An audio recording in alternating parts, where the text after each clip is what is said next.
Hey there, if you follow our YouTube channel or follow us on our website, you know that my name is Scott Talley. I am the owner broker here at 5Market Realty, where we like to do market updates each month for people that are in the market, people that we're working with, and really people that just follow us to stay up to date on what we're seeing in the Athens area real estate market. So if you're interested in anything Athens area real estate, be sure to click subscribe. You'll be updated when we have a new market video, a new listing video, or really anything that we share pertaining to Athens area real estate. But today we're going to focus on the first 6 months of the year. It's July 2nd. I'll be getting this out to you probably July 3rd, right before the holiday. We're going to be talking today about summer being here, of course, but so is the market shift. There is no denying it now. We are in a different market than we have been. And then we're going to kind of do a blend here. I'm going to give you some national information from Keeping Current Matters that kind of confirms what we're talking about. So at the front end, I'm going to talk about Athens, get through that information, and we'll end talking about national real estate and what especially you need to know if you're a buyer or seller right now. So we'll start here. You can see what we like to do is we like to track four main things for Clark and Oconee County. That's going to be new listings, days on market, the average sale price, and the total amount of homes sold. We do this one right here for year to date. So this is going to be January through June 30th of 2025. And what we do is we look back and we look at these other past years. You can see here, this year we've had a little over 1,200. And that's almost flat between last year. That's 1,200 new listings. Days on market is up 24% at 54. Average sold price is up about 4%. And note that 4% right there, because that's not 15, 20%. The previous increases in price that we've seen in 2021 and 22 are gone. And what I do want to focus on here are two things. One, let's look down at 793.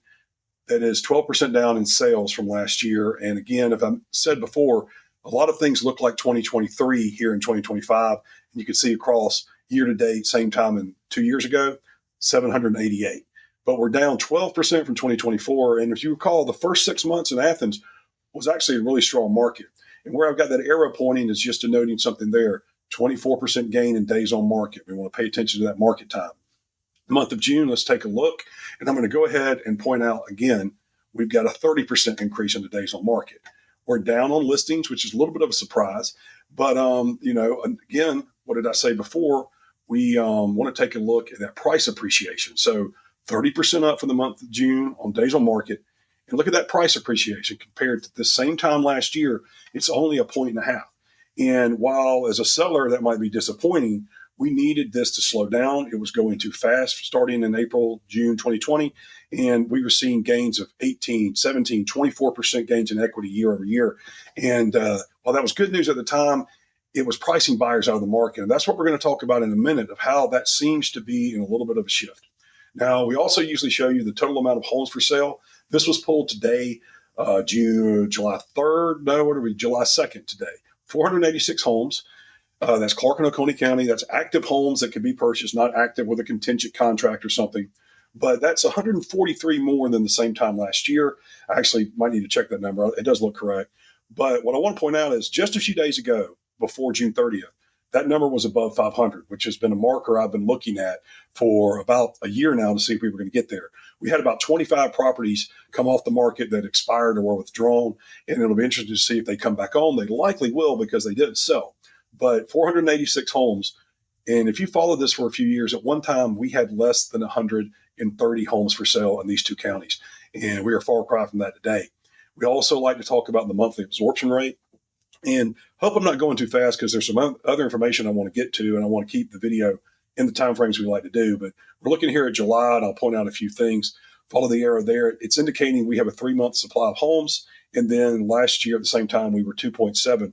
I will say, because of all the expiring withdrawals that we had come out at the end of June, it's really more like 3.5. And so that means it's staying pretty flat. And here's what you can expect. It's going to go up towards the end of the year like it typically does. But we are hopeful that the second half of the year might behave a little abnormally because that's usually when we see less activity. And we have a chance to see more depending on some of these prices and interest rates. So we're getting to a different part of this little video where we talk about Keeping Current Matters, who is a resource I follow that has national market trends. And we've reached a point in the year, 6 months in, that they have some information to share from what's happening in 2025. And I wanted to share that with you because I think it's really good information and something you need to know as a seller and a buyer. We're going to start here with a quote from Danielle Hill, who's the chief economist at Realtor.com. The number of homes for sale is rising in many markets, giving shoppers more choices than they've had in years. Sellers are becoming more flexible in pricing, underscored by the price reductions we're seeing. And while higher mortgage rates are certainly weighing on demand, the silver lining is that the market is starting to rebalance. This could create opportunities for buyers who are prepared. Hear the term rebalance, returning to market norms, things that happened before COVID, negotiations between buyers and sellers. This is a couple graphs we're going to run through here. This is the active monthly listing count is in the thousands, and it's topped 1 million for the first time since before COVID, winter 2019. These gray lines under my head, you can see they represent 2017, 2018, 2019. They're up here over the millions. Notice in the middle here, I'm circling it. That red is 2020. What does 2020 do? It goes way down. This is when all the problems began, or in some cases, I guess the good news for some home sellers. And then we started to kind of rebalance, and then we're going to go to the next one, and pointing out that red line of 2020 that it went down. But this is where we are as of end of May 2025. That white line is showing you we're over 1 million. And as you can tell, it's already keeping in line with what was going on before COVID. So what I'm telling you there is what's happening isn't something historic. It's actually returning to a more balanced, more normal market. And the behavior we're seeing is kind of getting that rebalanced right now. This is a graph from, it's from Realtor.com. Where is housing inventory growing the fastest? So where's the inventory growing the fastest? You can see here on the left, the blue means year over year, and the red is when it's compared to pre-pandemic. So if you look at the Midwest, they're up 22, almost 23% over last year, 19% over last year. They're still way below inventory levels pre-2020, but we're in the South here in Athens, Georgia, and right now, year over year, we're almost 40% up on inventory. And now there's some green, but when compared to pre-COVID, we're only up about 3.6% on inventory. So while it does seem a big rise, it's not something that we haven't seen before. It's actually behaving more normally. Now, what we're going to end talking about is pricing your house is critical in today's market. I'm having to have some real serious conversations with people putting property on the market, and some of them are listening and some of them aren't. But this is what I want to try to get through to you. 8 in 10 potential home sellers think they will get asking price or more. You can see here to the right, this is from Realtor.com as well.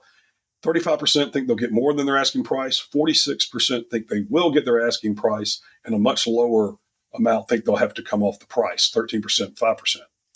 Now, this is where we start to get into the reality of it. I'll move my head a little bit. 4 in 10 sellers sold for less than their asking price. You can see that 44% here, right by my head, this orange graph depicts how many sellers in the market through May 2025 have sold below asking price. Less than 30% got their price, and another 30% did get above asking. Again, we've talked about knowing the market you're in. Some houses, some properties are going to be very unique or in a very hot area, and they're still getting above, but much less are. We're going to come down to another graph. 1/3 of sellers had to reduce their asking price. As you can see here, 36% of sellers reduced their asking price at least once. So if your house isn't getting showings, if you're not getting any activity, you're asking too much money. It's starting to come out. This is from NAR as well, that you can see the numbers from 2025 in our market. This is a price reductions graph across the country. And this is May 2025. Look down here in Georgia, we've had 21% price reductions. They've seen 23% in Texas, 29% in Arizona, 24% in Florida. It might be hard to describe what it is, but we're in it right now, and we're trying to get sellers and buyers back on the same page. And getting towards the end of the video, that's what I want to show you.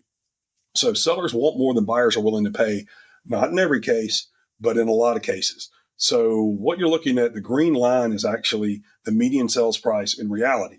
And that blue line over here to the right, March 2025, that blue line represents the median asking price. And this gap is far, far above at the current moment in March and May than we want it. We need to get the asking price and the sales price a lot closer together. And this is how economics work, supply and demand. That's what's going to work it out. Everybody just, stay calm. There's nothing that's abnormal. We're returning to something more normal. And that's the good news. Look here at this quote from the senior economist at Redfin. When buyers and sellers are on different planets, one side eventually has to give. And it's looking like it's going to be sellers this time. Rising inventory, price drops, and seller concessions indicate this is already starting to happen.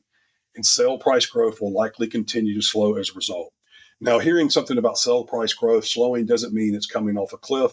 Some of these people have just overpriced their home. If you purchased a home before 2021, you're in a good position. If you purchased a home before 2023, you're probably in a great position too. So just be aware of your price. And as I've said before, it's okay to take a home run and not try to hit a grand slam. Maybe even a 2 or 3 run homer would be nice. This is our group here at 5Market Realty. It looks like I've already got my face covered. Anybody here in this video can help you. Info at 5M Realty, working with buyers, sellers, investors. We also do a little bit of commercial real estate as well. So if you're interested in anything pertaining to Athens area real estate, be sure to click subscribe. And if you need help, just hit info at 5mrealty.com. Have a great one and happy 4th of July.